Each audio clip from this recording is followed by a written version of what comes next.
E aí galera, estamos indo ali agora na cachoeira, olha lá.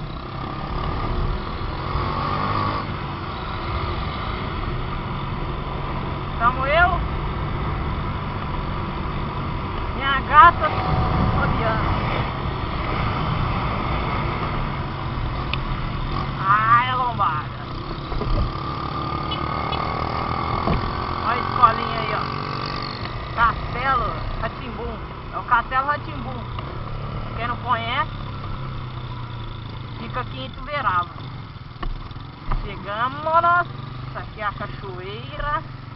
Proibida a entrada de animais, mas tem uma vaca ali.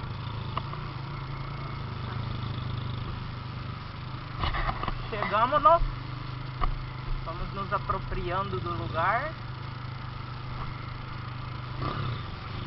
Ali, ó, já tem uma avó ali, a tia, o papai, a mamãe. É um lugar muito bonito, bacana. Nós vamos dar uma volta aqui, tem muita gente. Aí, ó, bastante gente. Hoje tem.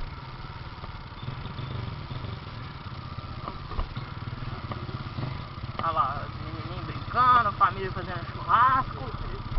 Oi, que delícia! Que isso, velho!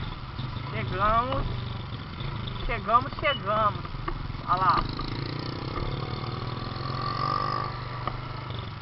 Uma árvore, molecada aí se refrescando. Olha lá! Bacana, lugar bacana! Chegamos de carro. Olha lá. Ai. Vamos nos filmar. Olha lá. Cachoeira. Olha lá, o cara vai pular. Que louco.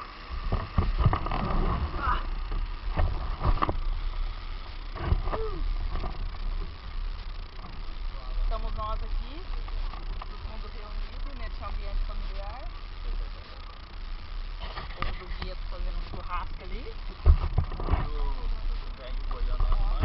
O moleque lá, ó, tiozinho tá boiando lá, ó.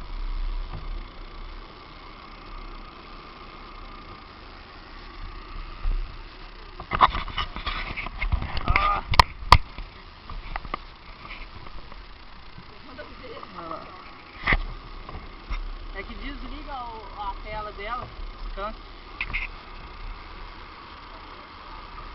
Tiozinho lá e nós aqui.